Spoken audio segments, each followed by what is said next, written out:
Ça me fait très plaisir d'être avec vous ce soir. Alors, je vais vous demander, si vous le voulez bien, de couper les micros tant qu'on est dans le temps de présentation. Et ensuite, on aura des moments où vous pourrez ouvrir le micro, il y aura des temps de partage. On aura aussi un temps ce soir en petit groupe à un moment donné, euh, pour que vous puissiez discuter plus facilement. Disons, quand on est 30, 40, c'est compliqué de discuter en grand groupe sur Zoom. Mais là, du coup, on fera un petit temps en petit groupe à un moment donné. Et ce soir, on va aborder un chapitre difficile de l'évangile de Marc. Difficile parce qu'il traite des questions de la fin des temps. Et vous le savez, les textes qui concernent la fin des temps, comme l'Apocalypse ou tous ces textes sur l'eschatologie, eh bien, ils ont une part de mystère et l'interprétation, elle est assez complexe. Alors, quand on a des textes complexes, eh bien, on a deux types de réactions. On a des personnes qui sont tellement passionnées qu'ils se sentent pousser des ailes. Et donc, ils y vont parfois de leur révélation ou de leur étude qui perce le mystère. Euh, la démarche n'est pas nouvelle, elle existe depuis les pères de l'Église et bien des interprétations ont été données de cette manière-là. On pourrait s'amuser parfois de certaines interprétations qui sont données, mais en même temps, il y a plusieurs chrétiens qui sont déstabilisés à cause de ces interprétations qui fleurissent régulièrement, avec aussi parfois de la déception. Et peut-être là où c'est plus grave, c'est que certains sont détournés de l'enseignement biblique clair pour rejoindre une philosophie trompeuse. Donc ça, c'est une réaction. De l'autre côté, il y a ceux qui, par peur de s'égarer ou par crainte que ça va être trop compliqué, trop obscur, eh bien certains chrétiens n'ont juste pas envie de lire ce genre de texte. Euh, et donc, au lieu de lire des textes qui concernent la fin des temps, c'est des gens qui vont sauter ces textes-là. Euh, et là aussi, c'est dommage parce que ces textes font partie de la Bible et on croit quand même que le Seigneur a voulu révéler certaines choses. Et en même temps, à cause de toutes ces interprétations dans tous les sens, il y a des chrétiens qui sont simplement blasés, qui ont peur de ne pas comprendre. Alors ce soir, on va essayer de clarifier certains éléments, je dirais là où il y a les choses claires, je dirais aussi là où il y a des choses qui sont dans l'ordre du débat. Et avant d'aller plus loin, je vous propose tout simplement de prier pour cette soirée, pour que le Seigneur nous donne simplement de pouvoir discerner ce que lui souhaite nous dire au travers de l'étude de ce soir. Voilà, je vous invite simplement à prier pour commencer.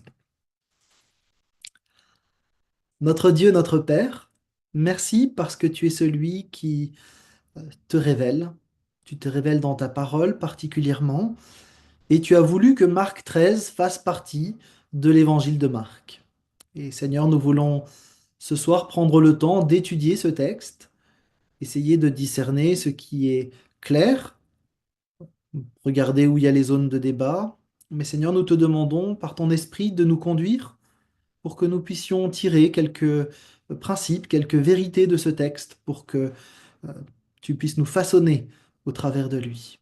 Merci Seigneur parce que tu es avec nous chaque jour, tu nous donnes des certitudes, et Seigneur en particulier en ce qui concerne les temps de la fin, nous voulons nous saisir de ces promesses pour vivre aujourd'hui. Amen. Alors je vous propose de lire Marc 13 pour commencer, on va lire tout le chapitre, comme ça on aura bien l'ensemble du texte en tête. Et puis par la suite, on étudiera le texte en faisant plusieurs arrêts progressivement. Marc, chapitre 13. Et donc je lis dans la version du Semeur. Vous pouvez la suivre sur l'écran, ou bien vous pouvez prendre une autre version que vous préférez avec vous. Mais donc là, vous avez la Semeur qui s'affiche. Comme Jésus sortait du temple, un de ses disciples lui dit, regarde, maître, quelle belle pierre, quel édifice magnifique. Jésus lui répondit, oui, regarde bien ces grandes constructions. Il ne restera pas une pierre sur une autre. Tout sera démoli. Puis, il alla s'asseoir sur les pentes du mont des Oliviers, en face du temple. Pierre, Jacques, Jean et André le prirent à part et lui demandèrent, Dis-nous, quand cela se produira-t-il et à quel signe reconnaîtra-t-on que tous ces événements seront prêts de s'accomplir? Là-dessus, Jésus leur dit, faites attention que personne ne vous induise en erreur. Plusieurs viendront sous mon nom en disant, je suis le Messie, et ils tromperont beaucoup de gens. Quand vous entendrez parler de guerre et de menaces de guerre, ne vous laissez pas troubler, car cela doit arriver, mais ce ne sera pas encore la fin. En effet, on verra se dresser une nation contre une nation, un royaume contre un autre. Il y aura en divers lieux des tremblements de terre et des famines, mais ce ne seront que les premières douleurs de l'enfantement. Quant à vous, faites attention à vous-même. On vous traduira devant les tribunaux des Juifs, on vous fouettera dans les synagogues, vous comparaîtrez devant les gouverneurs et des rois à cause de moi, pour leur apporter un témoignage. Il faut avant tout que la bonne nouvelle soit annoncée à toutes les nations. Quand on vous emmènera pour vous traduire devant les autorités, ne vous inquiétez pas à l'avance de ce que vous direz, mais dites simplement ce qui vous sera donné au moment même, car ce n'est pas vous qui parlerez, mais l'Esprit Saint. Le frère livrera son propre frère pour le faire condamner à mort, et le père livrera son enfant. Des enfants se dresseront contre leurs parents et les feront mettre à mort. Tout le monde vous haïra à cause de moi, mais celui qui tiendra bon jusqu'au bout sera sauvé. Quand vous verrez l'abominable profanation établie dans le lieu où elle ne doit pas être, que celui qui l'y comprenne, alors que ceux qui sont en Judée s'enfuient dans les montagnes. Si quelqu'un est sur son toit en terrasse, qu'il ne rentre pas à l'intérieur de sa maison pour emporter quelque bien qui s'y trouve. Que celui qui sera dans les champs ne retourne pas chez lui pour aller chercher son manteau. Malheur en ces jours-là aux femmes enceintes et à celles qui allaitent. Priez pour que cela n'arrive pas en hiver, car ce seront des jours de détresse comme on n'en a pas connu depuis que Dieu a créé le monde, et comme jamais plus on n'en verra de semblable. Vraiment, si le Seigneur n'avait pas décidé de réduire le nombre de ses jours, personne n'en réchapperait. Mais à cause de ceux qu'il a choisis pour qu'ils soient à lui, il abrégera ce temps de calamité. Si quelqu'un vous dit alors «Le Christ est ici» ou «Il est là», ne les croyez pas. De faux Christ surgiront, ainsi que de faux prophètes. Ils produiront des signes miraculeux et de grands prodiges au point de tromper même, si c'était possible, ceux que Dieu a choisis. Vous donc, faites attention, je vous ai prévenu. Cependant, en ces jours-là, après ce temps de détresse, le soleil s'obscurcira, la lune perdra sa clarté, les étoiles tomberont du ciel, les puissances célestes seront ébranlées. Alors, on verra le Fils de l'homme venir sur les nuées, avec beaucoup de puissance et de gloire. Il enverra ses anges rassembler ses élus des quatre coins de l'horizon, d'un bout à l'autre de l'univers. Que l'exemple du figuier vous serve d'enseignement. Quand ses rameaux deviennent tendres et que ses feuilles poussent, vous savez que l'été est proche. De même, quand vous verrez se produire ces événements, sachez que le Fils de l'homme est proche, comme aux portes de la ville. Vraiment, je vous assure que cette génération-ci ne passera pas avant que tout cela ne commence à se réaliser. Le ciel et la terre passeront, mais mes paroles ne passeront jamais. Quant au jour ou à l'heure, personne ne sait quand cela se produira, ni les anges du ciel, ni même le Fils. Seul le Père le sait. Soyez vigilants, restez sur vos gardes, puisque vous ne savez pas quand viendra le moment. Les choses se passeront comme lorsqu'un homme quitte sa maison pour un long voyage et en laisse la responsabilité à ses serviteurs, en confiant à chacun sa tâche. Il commande au portier de veiller. Tenez-vous donc aussi en éveil, car vous ne savez pas quand le maître de la maison doit revenir. Sera-ce tard? À minuit? Au chant du coq ou le matin? Qu'il ne vous trouve pas en train de dormir s'il revient à l'improviste. Ce que je dis là, je vous le dis à tous. Tenez-vous en éveil. Jusque-là, la lecture de la Bible. Tout ce chapitre 13 C'est le plus long bloc d'enseignement qui est rapporté dans l'évangile de Marc. Jésus, ici, livre un discours prophétique et il annonce deux choses. Un événement proche, la destruction de Jérusalem et du temple en particulier, et un événement plus lointain, la venue du Fils de l'homme sur les nuées en puissance et en gloire. Le premier événement est local et il est précurseur d'un événement plus grand, universel, ultérieur. Cette manière de procéder, de partir d'un événement très local pour aller vers du général, c'est un procédé extrêmement connu des prophètes. Comme je donne des cours sur les prophètes à l'Institut biblique, je vous montre quelques structures de livres prophétiques pour que vous puissiez voir comment ça marche. Vous avez par exemple ici Abias. Dans Abias, on va partir d'une situation concrète où il est question d'Édom à une situation globale et eschatologique au sujet des nations. Et dans Abias, vous avez un petit jeu de mots, je vous l'ai mis en hébreu. Vous avez Edom qui est écrit, donc ça se lit de droite à gauche, hein. Edom, Aleph, Dalet, avec le même derrière, hein, donc Adam, si vous voulez, Edem. Et les nations, c'est Adam, la terre. Et donc vous avez un jeu de mots entre ces lettres qui sont les mêmes, et on passe d'une vision locale à une vision globale. Ça, c'est pour Abias. Vous voyez bien comment ça fonctionne. On peut prendre un autre. Chez Joël, vous avez une catastrophe qui est vécue en Juda avec des sauterelles. Et puis la deuxième partie, c'est une catastrophe à venir, hein, le jour du Seigneur, pour toutes les nations. On part d'un événement local et on arrive à quelque chose de global. Voilà, je ne vais pas tous les faire, hein, mais vous en avez d'autres. Daniel, c'est la même chose. Vous avez les premiers chapitres qui parlent de ce qui se passe sous domination babylonienne, et puis la deuxième partie qui est sur l'histoire mondiale et sa fin. Donc c'est un procédé extrêmement connu, et donc Jésus suit tout simplement la manière de faire des prophètes de l'Ancien Testament. Il prédit un événement lointain et futur à partir d'un événement rapproché, dont au moins certains de ses auditeurs vont voir l'accomplissement. Ça veut quand même dire déjà que Jésus il prévoyait un certain temps entre les deux événements.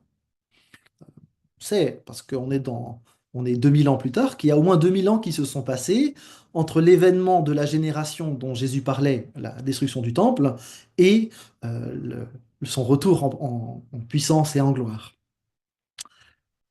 L'information que Jésus donne, euh, il ne veut pas simplement donner des informations sur le futur, hein, il n'est pas en train d'écrire le guide Michelin du futur, il est en train d'expliquer deux éléments importants. Il veut avertir ses disciples contre l'erreur et les exhorter à la vigilance et à l'obéissance. Le verbe prenez garde revient quatre fois, en fait trois fois, et une fois c'est soyez sur vos gardes. Mais on a cette idée de prendre garde qui revient quatre fois. On va y revenir.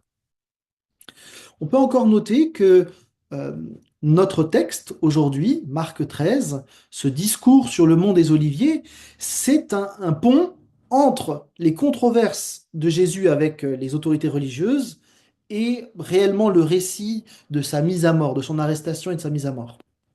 Donc on a un pont là qui montre bien que Jésus est conscient de ce qui va se passer dans l'histoire, hein. Et donc l'arrestation qui va suivre, euh, c'est pas quelque chose qui le surprend. Jésus est tout à fait conscient de ce qu'il est en train de vivre. Alors voilà pour les quelques mots d'introduction. Je vous propose maintenant de regarder plus en détail les versets 1 à 4. Et suite à ça, on fera une première pause. On est probablement le mardi soir de la dernière semaine de Jésus. Vous avez vu ces dernières semaines l'entrée à Jérusalem avec les rameaux. On avait parlé ensemble, hein, de la malédiction du figuier, peut-être vous vous souvenez. Il y a eu plein de questions, de controverses avec les chefs religieux de l'époque.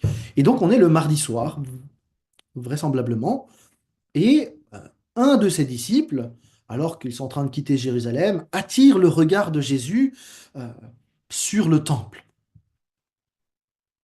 Le disciple est rempli d'admiration euh, pour cet édifice magnifique. Et c'est vrai que le temple de Jérusalem, c'est quand même une merveille d'architecture. Le temple, il avait été détruit par les Babyloniens 6 siècles avant, et il a été reconstruit à l'époque d'Agé d'abord. Et puis Hérode le Grand l'a vraiment, alors pour le coup, agrandi, il l'a embelli pour qu'il devienne un des plus beaux bâtiments du monde antique. Euh, il était construit en belle pierre blanche polie, d'ailleurs le texte de Marc XIII en parle, et tout était magnifiquement lambrissé d'or, etc. Pour les Juifs de l'époque, il n'y avait rien de plus magnifique et de plus formidable que ce temple. Alors, au lieu d'en parler et de vous faire une description, je vous propose simplement de vous rapprocher peut-être de votre écran si c'est un petit écran, mais nous allons visiter le temple rapidement pendant 2 minutes 30, et vous allez visiter le temple, d'abord l'extérieur, le parvis, et puis dans un second temps, l'intérieur du temple. C'est une vidéo que j'ai utilisée dans un cours en e-learning, et donc vous allez juste voir ma tête apparaître un instant, mais on va tout de suite dans le temple ensuite. Je vais peut-être juste mettre le son parce que j'ai peur que vous l'ayez pas sinon. Alors juste un instant, je quitte ça, je vous le remets tout de suite.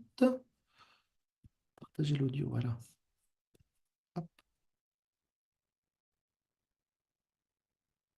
Vous voyez le temple là, ça va?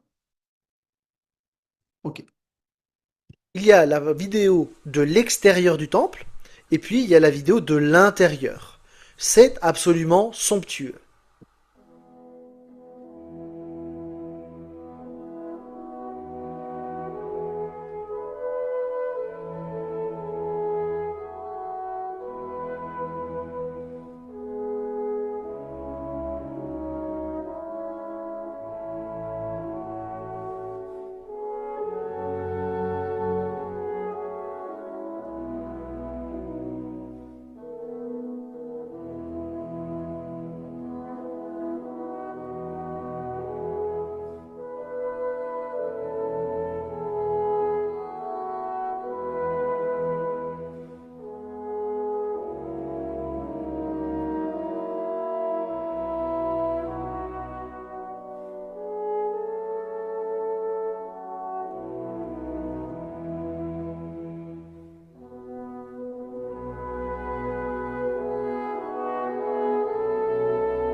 Là, on va entrer dans le temple maintenant.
Voilà, vous comprenez maintenant pourquoi le disciple s'émerveille de ce temple. Il y a de quoi être fier, hein?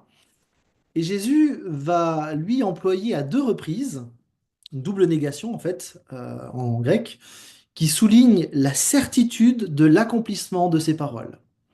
Il ne restera pas une pierre sur une autre, tout sera démoli. Alors pour la petite histoire, le temple, tel que Hérode l'avait pensé, va être terminé en 64 après Jésus-Christ, donc bien après la mort de Jésus et sa résurrection. Et donc il est terminé en 64 et il va être détruit 6 ans plus tard par Titus et les armées romaines. Jésus, lui, il prédit ces événements dans les années 30. Il prophétise donc, alors que le chantier est pas tout à fait fini, hein, il tire vers sa fin, mais quand même, il reste encore 30 ans de travaux. Et en 70 après Jésus-Christ, eh bien, on aura donc cette destruction du temple. Donc là, c'est une représentation peinture, hein, mais on sait par l'historien juif Joseph que le temple va être brûlé, il va être détruit, et suite à cette destruction, les Romains vont démolir toute la ville et raser les édifices au niveau du sol, y compris donc le temple. Et donc, Flavius Joseph, qui est témoin de cet épisode, eh bien, constate que dans les années, donc en 70, eh bien, le temple est complètement rasé, complètement détruit. Il n'a pas été reconstruit depuis l'année 70. Mais donc ce soir-là, dans notre texte, donc 30, 40 ans avant que l'événement se produise, Jésus et ses disciples sont en face du magnifique temple que vous avez vu. Et comme Jésus vient de dire que le temple allait être détruit, ce qu'ont du mal à imaginer les disciples qui voient ce magnifique édifice, eh bien, les disciples le prennent à part donc et lui demandent en particulier plus d'informations. Dans Marc, il arrive souvent qu'une question des disciples serve à ouvrir un enseignement beaucoup plus grand. Et donc les disciples posent la question, quand est-ce que ça va se produire et à quel signe on va reconnaître que tous ces événements sont prêts de s'accomplir? Le mot qui est utilisé, le verbe qui est utilisé pour s'accomplir ici, c'est un verbe qui parle des choses finales, hein. Donc le discours va concerner effectivement la fin de ce qu'on connaît, la fin de l'époque actuelle. Donc Jésus va bien parler d'eschatologie, des choses dernières. Alors c'est assez clair que les disciples n'imaginaient pas une destruction du temple aussi rapide. D'ailleurs, pour eux, la destruction du temple allait forcément de pair avec le triomphe du Messie. Et c'est pour ça que Jésus va bien clarifier les choses. Hein, il va vraiment expliquer les deux choses. Le temple va être détruit et ça va annoncer quelque chose de la fin. Alors, avant de passer à la suite, vous avez peut-être des questions, on va faire une petite pause, mais j'aimerais vous inviter à réaliser tout à nouveau que nos œuvres, même les plus grandes réalisations, même si on était, nous, en train de fabriquer un temple aussi beau que celui d'Hérode, bah, toutes nos œuvres sont toujours éphémères. Le temple, c'était un lieu magnifique, incroyable, qui disait quelque chose de grand sur Hérode le Grand. Aujourd'hui, il reste plus qu'un mur de soubassement de ce temple, le mur des lamentations, hein, un mur qui en fait qui soutenait la plateforme de l'ensemble, hein. Euh, je crois que ça permet de faire une petite réflexion sur ce que nous plaçons en priorité de nos vies, dans les édifices, dans les réalisations que nous mettons tellement haut dans nos priorités et qui pourtant sont peu de choses à l'échelle de l'éternité. Et ce temple, à chaque fois que j'enseigne à ce sujet, me rappelle ce verset de Matthieu 6, 33, cherchez premièrement le royaume et la justice de Dieu. Alors, c'est là le plus important, vivre avec Dieu, vivre pour lui. Et avant de passer à la suite, eh bien, je vous propose de faire une première pause et peut-être, si vous avez des questions, des remarques, une demande de précision, je vous propose qu'on s'arrête et qu'on en discute ensemble.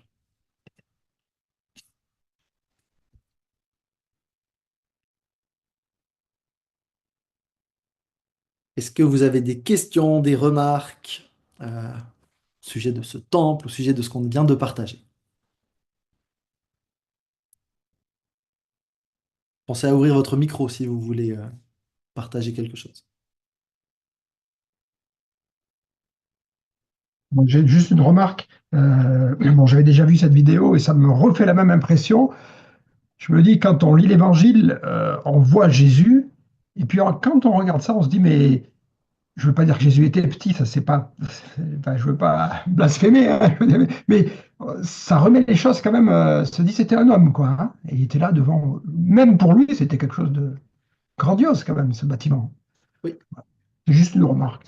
Ah ouais, tout à fait. Non, mais merci. Je trouve que ça nous aide à bien nous insérer dans le texte, effectivement. D'autres remarques?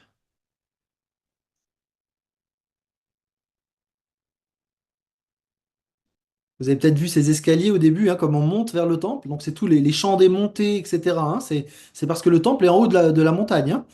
Donc, bah, montons au temple à Jérusalem. C'est cette idée, physiquement, on va monter réellement, hein, aussi. Bon, oui, alors, effectivement, ces escaliers sont assez impressionnants et je suis en train de me dire qu'aujourd'hui, ce bâtiment ne serait plus accepté par les commissions de sécurité.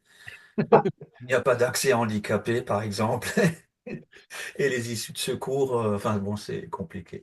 Non, mais bon, plaisanterie à part, c'est vrai que c'est quand même quelque chose de prodigieux. Oui. Ah oui, c'était un bâtiment assez impressionnant, effectivement, hein. Et J'ai entendu, pardon. j'ai entendu dire plusieurs fois que les Juifs orthodoxes avaient déjà les plans pour le reconstruire. C'est sur ce modèle-là? Alors, il y a effectivement, hein, des personnes qui, alors on en parlera un petit peu, hein, qui veulent absolument reconstruire ce temple, hein, parce qu'effectivement, notamment chez certains, dans certains courants juifs, on estime que le Messie ne pourra venir que si le temple est rebâti. Donc, il y a un enjeu pour eux à cet endroit-là. On va voir si on les suit ou pas. En tout cas, je vais vous donner quelques éléments pour que vous puissiez vous positionner dans le débat, en tout cas. Ouais, mais en tout cas, pour que ça se produise, il faudrait raser les mosquées qui sont dessus déjà. Mais c'est pour ça qu'il y a tout un enjeu géopolitique assez important sur place quand même, hein. Oui. Ouais. Il y a des interprétations justement eschatologiques, parce que se dit certains juifs, mais certains chrétiens aussi, considèrent que Oui, c'est vrai. C'est tout à fait juste. On va en parler un petit peu. Est-ce que Hérode était un bon juif ou un mauvais juif? Alors, c'était un édomite, Ah il est voilà. dit Dumay, notre ami Hérode, mais c'était un très fin politicien. C'est-à-dire qu'il a tout fait. Alors, il n'a pas eu beaucoup de chance quand même, parce qu'en fait, il a tout fait pour plaire aux Juifs, pour qu'ils soient acceptés des Juifs. Et en fait, ils l'ont méprisé de manière assez impressionnante. Bon, ceci dit, c'était pas non plus un enfant de cœur, hein, Hérode, hein. Il a tué sa femme, trois de ses fils, la moitié de sa belle famille. Je vous passe les détails, mais je veux dire, c'était quelqu'un qui, disons, le portrait qu'on a de lui dans les évangiles, quand il massacre les enfants de Bethléem de moins de 2 ans, ça correspond à ce que l'on sait du personnage, hein. C'est un type qui supportait pas les rivaux. Alors, ceci dit, on a essayé de le tuer plein de fois, donc on comprend aussi qu'il avait une certaine méfiance à l'égard des gens qui se prétendaient rois à sa place, quoi. Pardon, Romain, j'ai pas entendu. Ouais, on se posait la question si Hérode était un juif. Non, non, il était édomite. Donc, Ouais, c'est un édomite assimilé. Alors, il essaye de s'assimiler aux juifs, mais il n'est pas juif lui-même. ok. Il arrive sur le trône grâce aux Romains, d'ailleurs. Ok. Moi, ça m'avait fait, enfin, cette mise en relief m'a fait penser à ce qui s'est passé avec Notre-Dame de Paris, où on a fait beaucoup de choses autour de cet édifice et on a finalement oublié ce qui était sous-jacent, en fait, hein, où ce qu'il représente, c'est-à-dire la relation entre Dieu et l'homme. C'est Mhm. ça finalement qui devrait interpeller les gens et pas trop le bâtiment en fait. Oui, oui, oui. C'est, le rapprochement est intéressant. Effectivement, on peut à cet endroit-là faire un petit rapprochement, oui. Mm. Alors, je vous propose de continuer un petit peu. Je vais remettre mon diaporama. Et ce que je vais vous proposer dans un instant, je vais vous répartir dans des petits groupes. On est 24, je vais faire 4 groupes de 6, je pense, quelque chose comme ça. Et ce que je vais vous demander de faire, c'est simplement, alors vous allez prendre un temps quand même pour vous présenter, mais alors très rapidement, hein. Votre prénom, d'où vous venez, voilà, ça va suffire. Et puis ensuite, Vous choisissez soit Matthieu 24, soit Luc 21. Vous le lisez, chacun de votre côté. Et puis, vous allez essayer de relever les grandes étapes que Jésus mentionne quand il parle des choses finales. Hein, Jésus donne une sorte de chronologie. Donc, vous essayez de les relever au fur et à mesure. Et surtout, vous intéressez à deux questions. La première, c'est sur quoi est-ce que ça termine? Et puis, quand est-ce que ça commence? D'accord? Donc ça, c'est les questions que j'aimerais auxquelles vous répondiez. Alors, je vais arrêter le partage un instant. Je vous mets les questions dans le chat, comme ça, vous les avez. Et puis, donc, je vais vous répartir automatiquement pour 10 minutes dans des groupes. Et dans 10 minutes, donc, je vais simplement vous rapatrier dans la grande salle. OK? Voilà. Donc, j'ouvre les salles, vous allez être basculé automatiquement dans des salles. Pensez à ouvrir vos micros pour essayer donc de lire et pendant 10 minutes, d'essayer de construire cette chronologie. C'est bon pour tout le monde? Vous avez donc vu quand même Allez, à tout à l'heure. que le texte de Matthieu ou de Luc, celui que vous avez choisi, est quand même extrêmement proche de celui de Marc 13. Vous avez trouvé des échos nécessairement. Et donc, il y a quelque chose d'assez semblable hein, de ce côté-là. Alors, si on s'amuse à essayer de comparer un petit peu les choses, sur quoi est-ce que termine toute la chronologie que décrit Jésus? C'est pas très compliqué, vous l'avez vu dans le texte.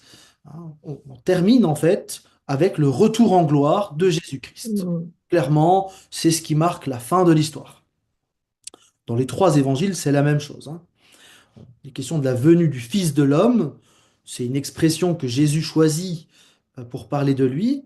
Cette expression, alors elle n'est pas de lui directement, hein, c'est une reprise de Daniel, mais toutes les séquences eschatologiques des évangiles, elles se terminent avec sa venue. Et donc, quelle que soit la manière dont vous considérez la chronologie des temps de la fin, c'est non négociable de maintenir le retour du Seigneur Jésus-Christ, le rassemblement des élus et la fin où il règne de manière absolue.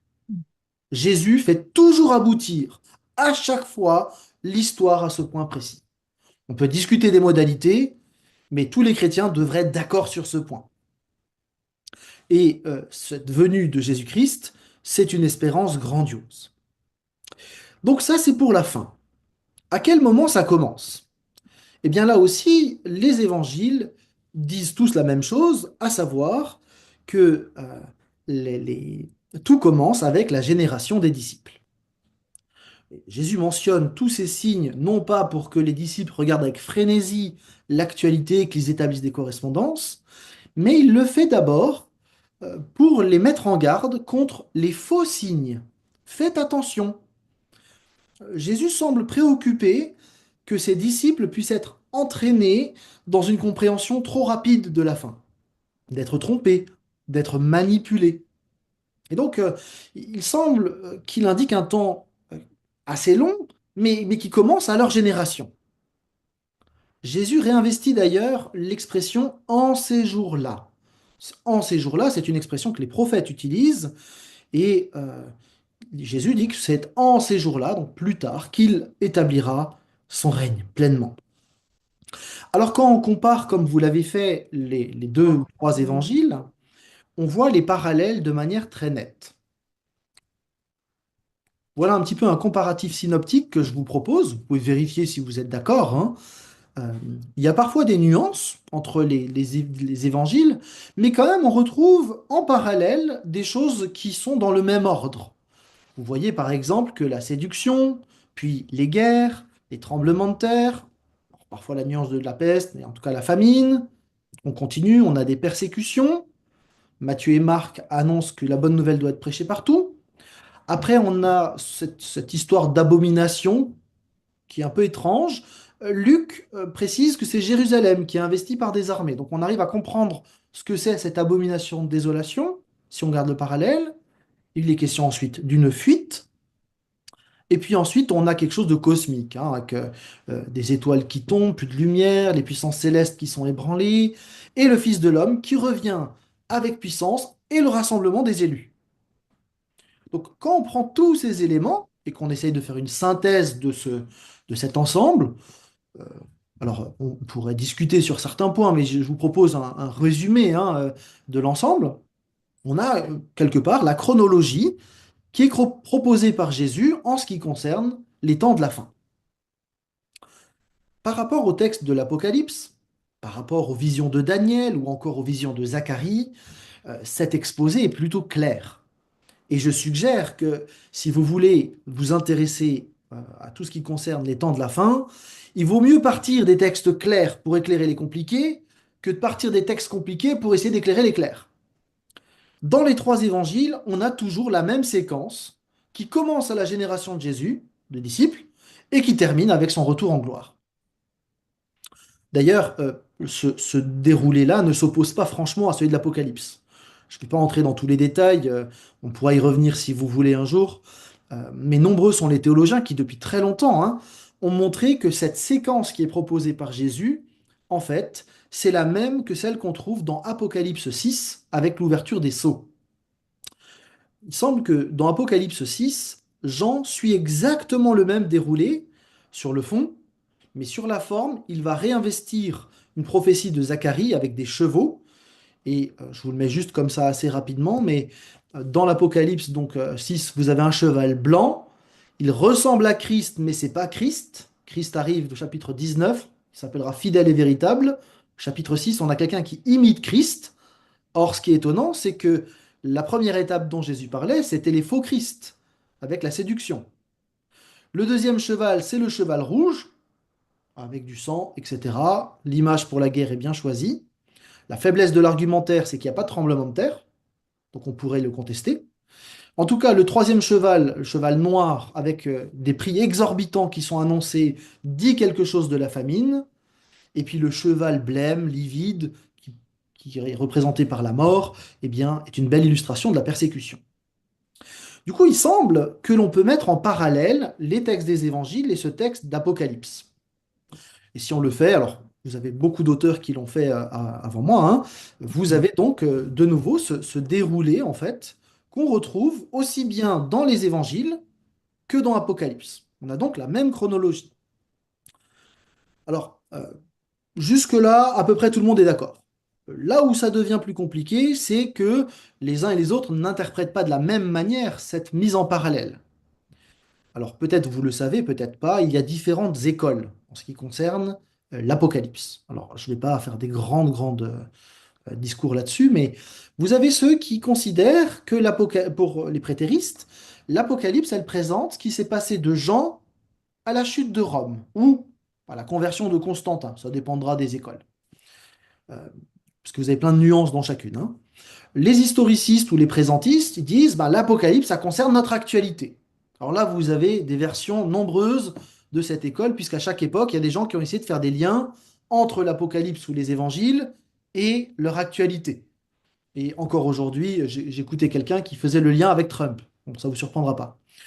Euh, on a aussi une école futuriste qui pense que tout ce que décrit l'Apocalypse, ce sont surtout des événements à venir. Et puis enfin, vous avez l'école idéaliste, où on ne cherche pas tellement à trouver à quel moment ça correspond, mais dans cette école, les gens essayent de tirer des principes qui seraient valables tout le temps. J'ai trouvé sur le site Tout pour sa gloire un schéma assez intéressant qui résume bien, je trouve. Vous avez l'école prétériste donc sur les premiers siècles, l'école historique qui essaye de l'actualiser tout le temps, l'école futuriste qui le met tout au fond de l'histoire, et puis l'école idéaliste qui en tire des principes. Alors, ces différentes écoles, eh bien, elles n'interprètent pas de la même manière notre texte et le texte avec les sceaux. Pour les prétéristes, donc en jaune, les sceaux sont déjà ouverts depuis le 1er siècle. Donc, il n'y a plus rien à attendre si ce n'est la venue de Jésus-Christ. Pour les futuristes, en fait, il faut tout attendre. Les séductions, les persécutions, les guerres, etc. Et dans cette optique, on attend avec une puissance démultipliée ce qui a déjà existé, mais là, ce sera d'une manière absolue. Les historicistes, eh ben, ils cherchent dans l'actualité des points de jonction avec le texte biblique, et les idéalistes, ils insistent surtout sur le fait que que Dieu va juger le monde et que son accomplissement de l'histoire va être maîtrisé. Donc vous avez 4 écoles C'est pas si simple de trancher par rapport à l'Apocalypse. On peut éventuellement essayer d'avancer un petit peu, c'est ce qu'on va essayer de faire, mais je vais le faire avec beaucoup de mesures. Notre texte, c'est vrai, est un peu plus simple, mais vous comprenez bien que vous avez des chrétiens très sérieux dans chacune de ces écoles. Donc tout en avançant quelques arguments, si vous n'êtes pas d'accord avec moi, je vous aime toujours, j'espère que la réciproque sera toujours vraie aussi, mais j'aimerais essayer de vous donner quelques éléments. Euh, ben voilà. Quelle que soit la manière d'interpréter, en tout cas, il semble qu'on a une correspondance entre les évangiles et donc le texte de l'Apocalypse. Il y a une cohérence dans le texte biblique, c'est plutôt rassurant. Il semble aussi, et là je pense pouvoir dire que tout le monde est à peu près d'accord, que lorsqu'un seau est ouvert, visiblement quand une étape est franchie, elle continue. Hein, on a plusieurs fois des choses qui se reprennent comme ça. Dans les évangiles comme dans l'Apocalypse, on a une forme de répétition progressive. Une fois que la séduction, cette étape est ouverte, on en retrouve derrière, pareil pour les guerres. D'ailleurs, l'expérience le montre assez bien, hein. La séduction, avec les faux prophètes, les guerres, les famines, les persécutions, c'est pas très nouveau en réalité, hein, ça existe depuis le 1er siècle. Je cite simplement ici Babajide Victor. Bien que ces signes aient apparu au cours du 1er siècle, les personnes qui vivent au 21e siècle les connaissent bien. Les imposteurs qui prétendent représenter le Christ sont partout, trompant les gens crédules.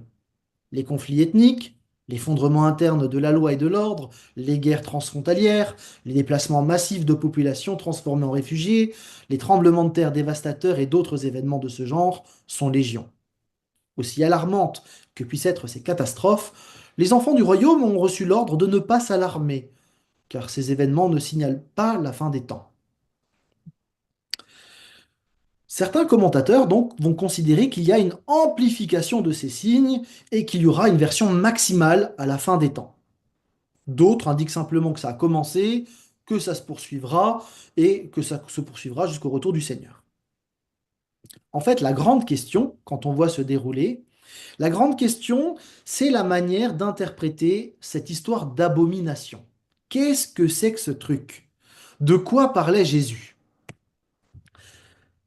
Alors, Jésus emprunte clairement euh, cette histoire d'abominable profanation, on va le voir, à Daniel.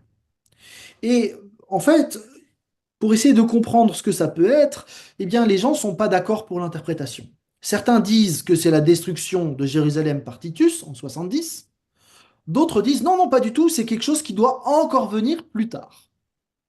Donc, Jésus utilise ce terme d'abominable profanation parce qu'il récupère de chez Daniel cette expression. Vous le voyez dans Daniel 9, dans Daniel 11, dans Daniel 12. Je ne lis pas le texte pour gagner un peu de temps. Daniel avait prophétisé en son temps qu'il y aurait une profanation du temple.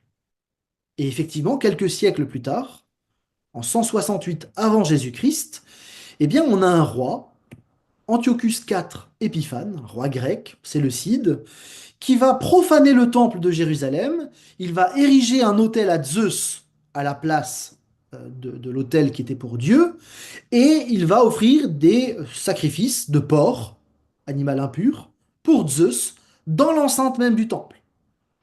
Ces actes absolument abjects vont susciter une révolte d'une famille juive, la famille des Maccabées, ce qu'on appelle la révolte des Maccabées, et avec eux, avec cette famille, il va y avoir un ensemble de juifs qui vont se lever, et en particulier ceux qui plus tard vont devenir les pharisiens. Et c'est pour ça que dans le Nouveau Testament, les pharisiens sont vus comme les défenseurs de la foi juive. Parce qu'à l'époque d'Antiochus Épiphane, c'est eux qui vont se battre contre ces Grecs qui souillent et qui profanent le temple. Du coup, en reprenant le terme d'abominable profanation, Jésus laisse entendre qu'il y aura quelque chose de semblable qui va se passer, et que du coup le temple va être détruit. On sait qu'en 70, donc, le temple a été profané par Titus, et que le temple va être détruit. Le temple n'a plus jamais été reconstruit depuis. Du coup, on a plusieurs possibilités. Soit, quand Jésus parle de l'abominable profanation, il parle de la destruction en 70, soit il a en vue un autre temple plus tard, un troisième temple, qui serait encore à construire, et qui serait ensuite détruit, autre option, Ou encore, certains pensent qu'il s'agit non pas du temple d'Israël, mais d'Israël en tant que temple. Et dans les années 50, en particulier avec Israël qui est retourné dans sa terre en 48, certains ont dit, ça y est, le temple est reconstruit puisqu'Israël est dans sa terre. Et à ce moment-là, on a eu euh, pas mal de personnes qui pensaient que c'était l'accomplissement de la prophétie de Jésus. On a donc un débat sur cette profanation qui va déterminer grandement la manière d'interpréter le texte.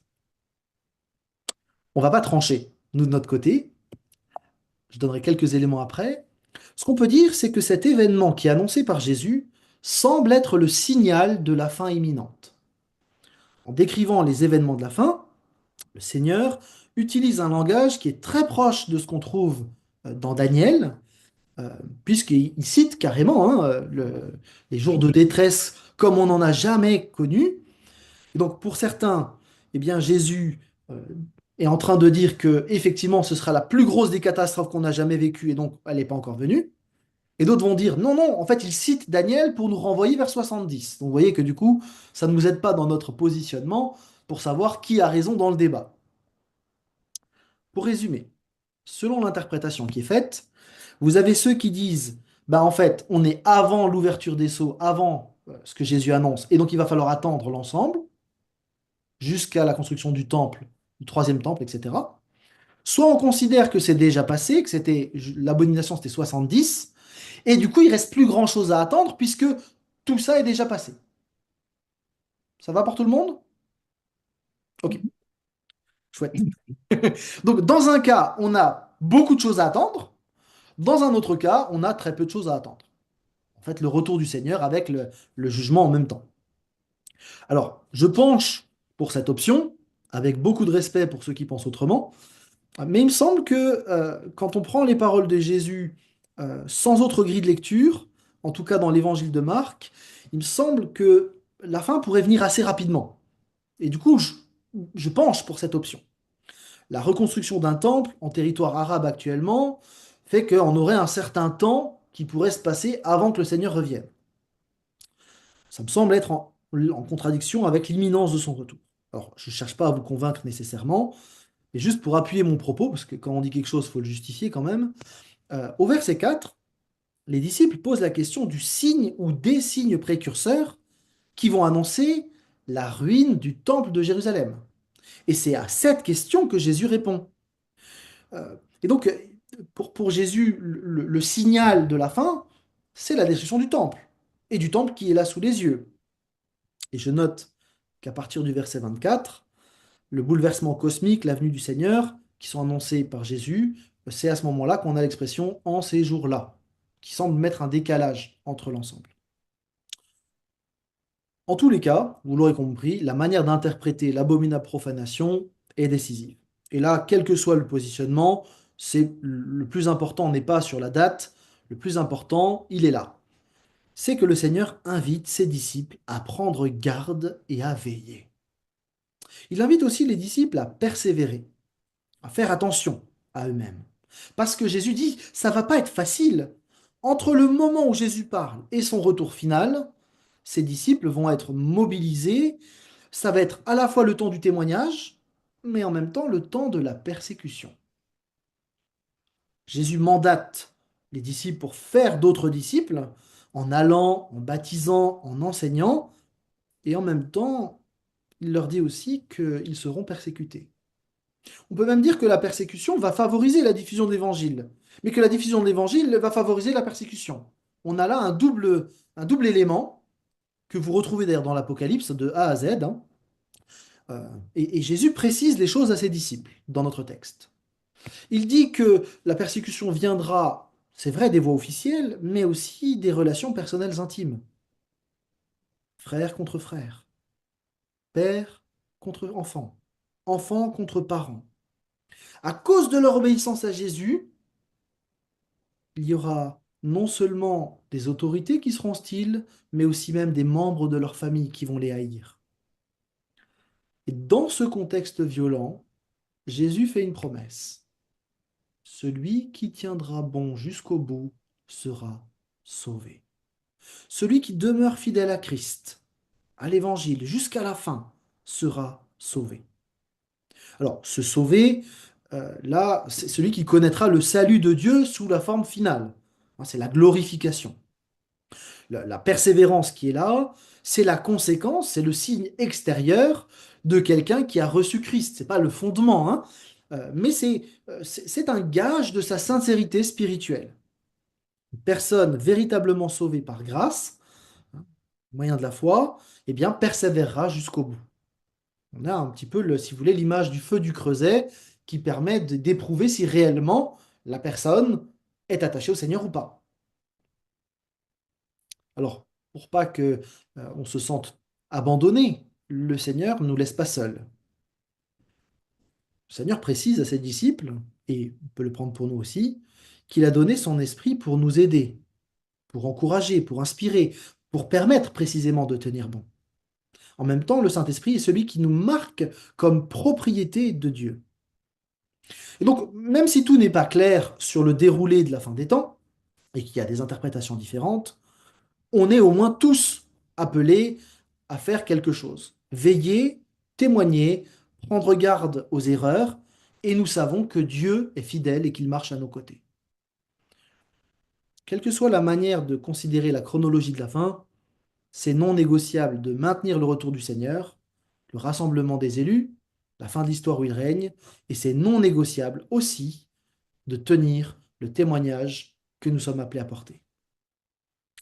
En même temps, le texte, au verset 24, bascule. Il était question de persécution, et tout d'un coup, au verset 24, vous avez ce cependant, mais. On a là un contraste saisissant. Euh, il y avait des faux messies, mais là, ça y est, on verra le Fils de l'homme, le vrai. L'ébranlement cosmique dit quelque chose de la fin parce que le Fils de l'homme exerce une telle puissance que ça en bouleverse l'univers. Lorsque Christ viendra, tout sera transformé. C'est le retour personnel, visible, corporel de Jésus sur terre comme Fils de l'homme glorifié. Son retour triomphal va mettre fin à la nature voilée du royaume de Dieu. Là, tout le monde le verra. Et le Seigneur rassemblera de toutes les nations, de tous les coins de l'horizon, les gens, les élus, ceux qui appartiennent à Christ. Nous avons une espérance glorieuse, parce que quand bien même ce serait compliqué de témoigner, quand bien même ce serait compliqué de tenir ferme, le Seigneur promet que la fin de l'histoire est entre ses mains. C'est une espérance absolument glorieuse, et son retour triomphal dit quelque chose aussi du triomphe qui nous attend, nous qui plaçons notre confiance en lui. C'est absolument grandiose de ce point de vue-là. J'imagine qu'il y a des questions, des remarques, et avant de terminer avec la dernière séquence, je veux vous laisser réagir. Est-ce que ça va?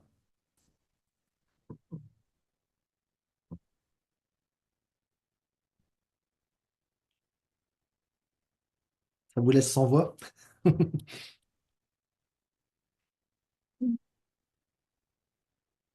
Une question de précision? Comment est-ce qu'on peut interpréter les étoiles tombent du Ah, ciel? Parce que les étoiles, c'est aujourd'hui que ce sont quand même des astres énormes. Donc, je ne vois pas un équivalent du Soleil, où il y en a même qui sont beaucoup plus gros que le Soleil, tomber sur la Terre. Ce serait plutôt des météorites ou des choses comme ça, alors. Alors ça peut être aussi quelque chose qui n'est pas littéral, mais simplement qui dit quelque chose de l'ébranlement de l'univers. En fait, on a une nouvelle donne à ce moment-là. C'est le Seigneur qui vient. Si vous prenez des textes comme dans Nahum, par exemple, le Seigneur se lève de son trône et vous avez la terre qui chavire dans tous les sens. C'est aussi une manière de dire que le Seigneur intervient dans l'histoire des humains. Maintenant, est-ce qu'il y aura des traits lumineux, des météorites? Bon, voilà. On ne sait pas aujourd'hui dire les choses. Mais il me semble que ça dit plutôt quelque chose du changement cosmique.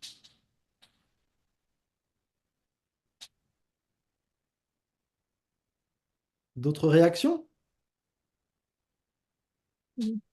Peut-être quelque chose vous a encouragé en particulier et que vous avez envie de le souligner dans ce qu'on a partagé ensemble.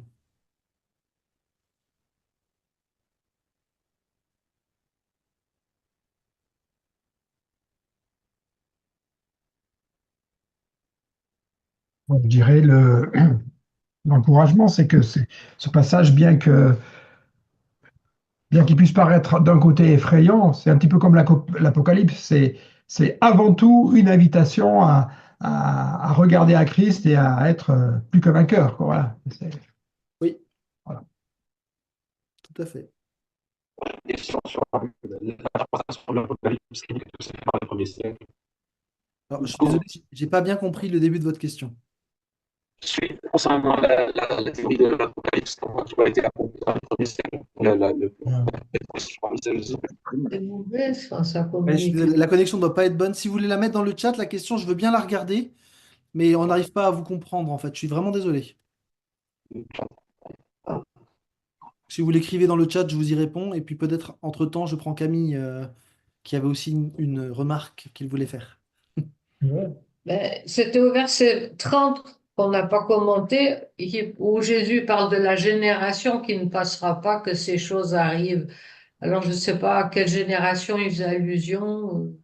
Alors, il parle de ses disciples hein, de manière très claire. Ah ouais. Il dit très clairement que la génération de ses disciples ne passera pas avant que les choses n'arrivent. Alors on va détailler dans un instant ce qu'il veut dire. En tout cas, ce qui est clair, c'est que la chute du temple, la destruction de ce temple, elle arrivera de la génération vivante de ses disciples. Oui, d'accord.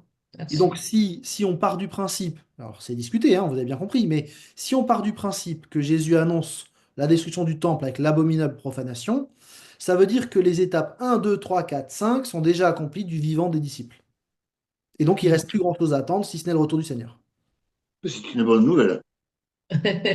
Roger. Je crois, mais quand bien même, de toute façon, le fait que le Seigneur est maître de l'histoire, c'est une bonne nouvelle, Eh ben oui, quelle que soit la manière de considérer les temps de la fin. tout à fait. Alors, Toutes les choses sont passées, alors tant mieux. oui, alors du coup, la question, elle est donc dans le chat. Hein. Donc, dans l'interprétation de l'Apocalypse, nous dit Romain, enfin, je ne sais pas si c'est Romain qui a écrit la question, mais en tout cas, dans la caméra de Romain. Donc, dans l'interprétation de l'Apocalypse qui s'est accomplie durant les premiers siècles, qu'advient-il de nous? Dans quelle période sommes-nous? Alors, dans cette école, donc l'école prétériste, l'idée, c'est que donc, tous les sceaux sont ouverts, il n'y a plus rien à attendre, si ce n'est le retour de Christ. Donc, c'est simplement la chute des étoiles, elle est aussi vue comme étant la conversion de Constantin en général. C'est ça l'interprétation. Et donc, il n'y a plus rien à attendre si ce n'est le retour du Seigneur. Donc, il vient bientôt. Oui, bien bientôt, du coup. Alors, je vous propose, si ça va pour vous, on va encore avancer un tout petit peu, c'est la fin, mais j'aimerais qu'on puisse terminer le texte. Parce qu'il me semble que le texte a encore des choses à nous dire, et peut-être des éléments de confirmation, en tout cas, je crois en tout cas. Et donc, je vais prendre le temps de vous présenter ça. Jésus va donner deux illustrations pour qu'on ne se trompe pas d'objectif. Il donne deux illustrations pour garder l'essentiel de ce texte. Ces deux images, elles nous permettent vraiment de nous focaliser sur ce qu'il veut nous laisser. 28 à 36. La première chose, première illustration concerne le figuier. L'image nous aide à comprendre qu'il faut user de discernement, en particulier à se tenir prêt. Tout comme le bourgeonnement du figuier signale le changement des saisons, eh bien Jésus indique qu'il faut être sensible aux signes qu'il a mentionnés. Et je crois qu'il vise un signe en particulier quand il dit ça. Parce que dans l'évangile de Marc, vous étiez avec moi il y a quelques semaines, on a déjà croisé un figuier. Ben ouais. Et oui, en Marc 11, on avait cette double histoire de figuier, vous vous souvenez, dans le burger de Marc, hein, avec le figuier, l'histoire du temple et le figuier. Alors pour nous, c'était il y a 4 semaines, 2 chapitres avant, mais nous sommes le lendemain de toute cette discussion sur le figuier. Parce que là, dans Marc 13, nous sommes le mardi, et l'histoire du figuier, c'était la veille. Et d'ailleurs, Jésus est en train de partir avec ses disciples, ils sont sur le chemin qui retourne vers Béthanie, ils doivent pas être très loin de ce figuier qui a été maudit. Donc c'est encore tout frais dans la tête des disciples, et donc Jésus fait exprès de reprendre l'image du figuier pour que ça fasse écho. Et on avait déjà associé la malédiction du figuier à la destruction du temple. Et là, Jésus insiste. La destruction du temple, c'est le signal qui annonce la fin. Et je crois que Jésus précise quelle destruction du temple il pense. Et il ne pense pas à un temple futuriste. Il assure que cette génération-ci ne se passera pas avant que tout ça commence à se réaliser. Je crois qu'il est en train de pointer comme signal la destruction du temple en 70 comme étant le marqueur pour les disciples que la fin est proche. Alors on peut faire peut-être un petit point de traduction ici, parce que Summer traduit euh, cette génération ne passera pas avant que tout cela ne commence à se réaliser. C'est ça. Summer donc comprend l'ensemble de la séquence et il est clair que la fin des temps n'est pas encore venue. Ceci dit, une traduction plus littérale pousse à lire le texte un petit peu différemment, avec quelque chose qui est déjà accompli dans cette génération. Darby, ou la nouvelle Oui, que c'est seconde. que toute chose, ces choses sont arrivées. Alors faites juste attention parce que votre micro est allumé. Donc du coup, Pardon. donc dans Darby et Nouvelle Bible seconde, on maintient le texte grec avec un accompli. Cette génération verra l'accomplissement de la destruction. Et du coup, si on suit Darby et la Nouvelle Bible seconde, c'est difficile de maintenir autre chose que le temple qui est là en étant le signal final qui inaugure les temps de la fin. Il me semble que Jésus indique comment lire de manière théologique les événements de 70. Et les disciples, s'ils sont vigilants, auront suffisamment de perspicacité pour discerner la véritable signification de cette destruction du temple. Je crois que les auteurs du Nouveau Testament ont bien compris le message. Parce que quand on lit Hébreu ou 1 Pierre, eh bien, les auteurs parlent des derniers temps. Après avoir autrefois à plusieurs reprises et de plusieurs manières parlé à nos pères par les prophètes, Dieu, dans ces derniers temps, nous a parlé par le Fils. Pourquoi l'auteur aux Hébreux ou Pierre peut parler des derniers temps? Mais parce qu'ils ont bien compris que le signal que Jésus avait donné, il s'est accompli. Et donc ils disent, nous sommes dans les derniers temps parce qu'ils ont vu le signal que Jésus a donné. Aucun texte du Nouveau Testament, d'ailleurs, ne mentionne qu'il faut reconstruire le temple absolument, ni qu'il y aura beaucoup d'événements d'ici le retour du Seigneur. Tout le Nouveau Testament insiste par contre sur l'attente et la veille active. Le ton même de Jésus est extrêmement solennel. Vraiment, ou en vérité, ou amen. On pourrait traduire en aucun cas cette génération ne passera. Vous retrouvez la même solennité dans le verset d'après. Le ciel et la terre passeront, mais mes paroles ne passeront jamais.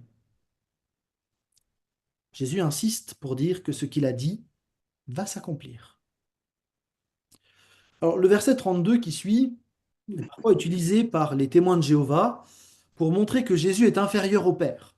Il faut prendre le temps d'y répondre. C'est une lecture très partiale, franchement malhonnête et très mal interprétée. L'ignorance de Jésus dans le cadre du verset 32, c'est une limitation qu'il a accepté volontairement le temps de son incarnation. Le temps de sa venue sur terre, eh bien, ça fait partie de son humanité. C'est ce qu'on appelle la doctrine de la kénose. Vous pouvez le placer dans une discussion théologique, ça fait bien. La kénose, c'est qu'il s'est dépouillé de certains de ses attributs divins en devenant homme. Par exemple, Jésus n'était pas partout en même temps. Il était à un endroit à la fois en tant qu'humain. De la même manière, son corps vieillissait. S'il voulait faire le grand écart comme ma fille, c'était peut-être pas possible. Il était limité dans son corps. Il avait des besoins, le sommeil, pour manger, pour boire, etc. Et donc, Jésus, le temps de son incarnation était limité. Et donc, cette limitation, elle dit quelque chose de son humanité. Il a accepté les limites humaines dans ce temps spécifique. Aujourd'hui, alors qu'il a retrouvé toute sa gloire, il a la même puissance, la même connaissance que le Père. Il n'a plus aucune limitation. Donc, ça dit plutôt des choses sur l'humanité de Christ dans son incarnation que sur une infériorité de manière absolue avec le Père. Je ferme la parenthèse, on pourra en discuter si vous voulez. En tout cas, Jésus, lui, il insiste, encore une fois, sur ce qui compte pour lui. Veillez, soyez vigilants. Et finalement, Jésus illustre avec une autre image, qu'on appelle parfois la parabole du propriétaire absent, qui est particulière à Marc, qui justement insiste sur la vigilance nécessaire, et en même temps un fidèle accomplissement des tâches qui ont été assignées. L'image est assez connue. Avant de partir en voyage, le propriétaire demande collectivement à tous ses serviteurs de s'occuper de sa maison. Et chacun reçoit sa tâche. Marc précise que le propriétaire ordonne au portier qui contrôle l'accès de la maison de veiller. Et Jésus va appliquer cette parabole à ses disciples, sans faire de différence entre eux d'ailleurs, hein. Ils sont tous responsables de veiller, d'être en alerte, comme ce portier qui doit être vraiment affûté, hein. Et donc, il faut être sensible aux dangers spirituels, aux différentes aussi occasions qui se présentent. Personne ne sait quand le maître de la maison va revenir. Il s'agit de Jésus. Et de nouveau, on retrouve cette idée de l'imminence du retour. Il pourrait revenir n'importe quand. Il s'agit donc de veiller constamment. Parce que si le propriétaire Jésus revient, soudainement, il pourrait les trouver endormis, spirituellement négligents, dit autrement. Et donc, c'est une telle vigilance, eh bien, c'est la responsabilité non simplement des 12 disciples, mais de tout croyant de n'importe quelle génération au cours de l'époque actuelle. Les croyants doivent veiller et en même temps assumer les responsabilités que Dieu leur a confiées. Le texte termine en disant simplement que personne ne sait quand le Seigneur reviendra. Alors je vous propose, l'heure est dépassée, de terminer peut-être avec quelques questions et quelques remarques que vous auriez. Euh, donc n'hésitez pas. Ou s'il y a quelque chose qui vous a, voilà, que vous voulez garder de cette étude de Marc 13 et de partager aux autres. Si vous devez partir, sentez-vous la liberté d'y aller, évidemment.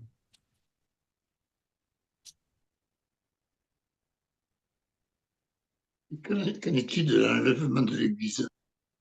Pardon? Qu'en est-il de l'enlèvement de l'Église? Eh bien, dans ce texte, il n'est pas question d'enlèvement d'Église. Oui, je sais bien, mais Et donc, du coup, c'est sur la base d'autres textes que, en tout cas d'un texte en particulier, que ceux qui défendent l'enlèvement de l'Église vont s'appuyer. Alors, je ne vais pas en discuter là ce soir, mais en tout cas, dans Marc, dans les synoptiques, vous avez remarqué que Jésus ne parle pas d'enlèvement d'Église. non. Ça me confirme quand je lis plusieurs interprétations de l'Apocalypse qu'il faut être très prudent parce que on ne sait pas exactement en fin de compte. C'est pas si simple que ça. En tout cas, la chronologie de Jésus, effectivement, si on prend en tout cas l'idée que l'abominable profanation c'est 70, il ne reste plus grand-chose à attendre. Hmm. Alors, pour la construction du troisième temple, selon certains, pas seulement les Juifs, mais aussi des chrétiens, hein, Oui, ça a été dit tout à l'heure, parce que d'ailleurs j'ai aussi lu des livres à ce sujet, c'était surtout dans les années 70 et 80 qu'il y oui. avait une littérature très florissante sur ce sujet. Euh, donc, si je crois bien, certains pasteurs évangéliques, il n'y aura pas de troisième temple. En tout cas, disons, rien ne permet d'affirmer qu'il y en aura un. C'est effectivement assez difficile de le tenir avec les textes les plus clairs. Mhm. La difficulté, ou en tout cas là où l'argumentaire est puisé, c'est qu'il y a certaines prophéties de l'Ancien Testament. Si on veut y voir un accomplissement littéral, il faut en fait un Israël territorial extrêmement fort, avec un temple d'où jaillira une source, enfin un fleuve, etc., etc.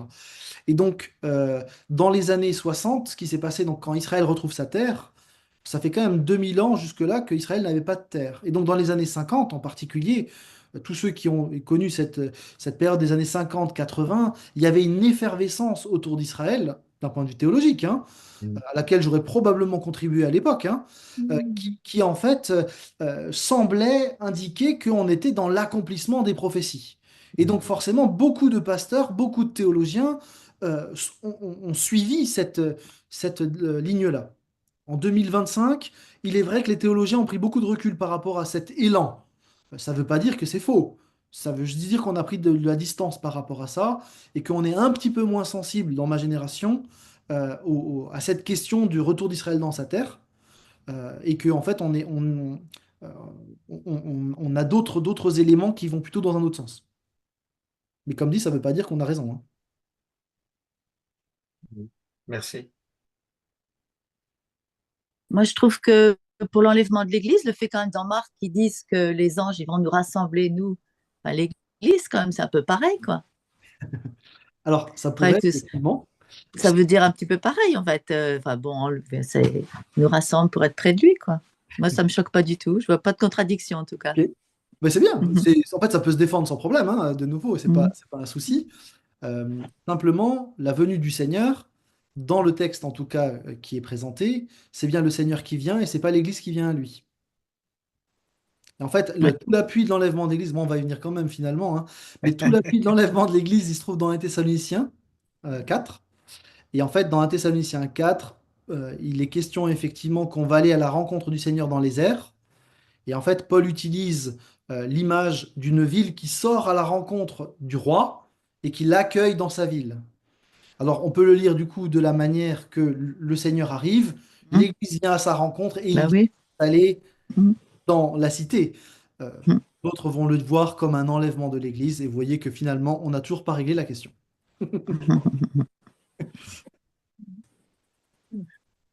Il y a aussi un texte qui dit que Jésus reviendra de la même manière dont il est parti, s'il viendra au mont là où il a Sur été le mont des enlevé, Oliviers, sur oui. le mont des Oliviers. Oui, alors oui, oui, il y a différentes manières de lire ça. Alors effectivement, est-ce qu'il va revenir à cet endroit précisément, ou est-ce qu'on parle des modalités, hein, de la même manière qu'il est monté, en fait, il reviendra de cette manière-là. De nouveau, hein, là, il y a aussi pas mal de choses qui ont été discutées. Ce qui me paraît plus intéressant pour peut-être un peu quitter le débat enfin, voilà, on peut en discuter très longtemps, c'est que Jésus revient corporellement parce qu'il est ressuscité corporellement. Et ça dit quelque chose de notre résurrection à nous qui sera aussi corporelle. Et j'attire votre attention que Jésus, lorsqu'il est ressuscité, il a repris les relations avec Pierre, avec Marie, à l'endroit où elle s'était arrêtée. Ce qui veut dire que vous et moi, qui avons commencé une relation, euh, alors là, elle est plutôt virtuelle pour le coup sur Zoom, mais nos relations en Église vont reprendre là où elles se sont arrêtées en fait. Nous sommes le peuple de l'éternité et nous allons vivre dans des corps, alors glorifiés, hein, c'est certain, mais Jésus ressuscité mange du poisson sur la plage. Et donc on va pouvoir partager le festin, mais probablement de manière tout à fait tangible, hein. Et en fait, cette espérance de la résurrection, de l'éternité, eh bien, elle est précédée par le temps que nous vivons aujourd'hui, le temps de l'Église. Donc, on va vivre le festin, les noces de l'agneau ensemble, mais en Église, on peut vivre l'apéro pour l'instant, et l'apéro, ça peut être sympa. Et les relations qu'on a les uns avec les autres, eh bien, elles vont durer. Et donc, ça vaut la peine d'investir dans les relations dans l'Église, parce qu'on passera l'éternité ensemble, les amis.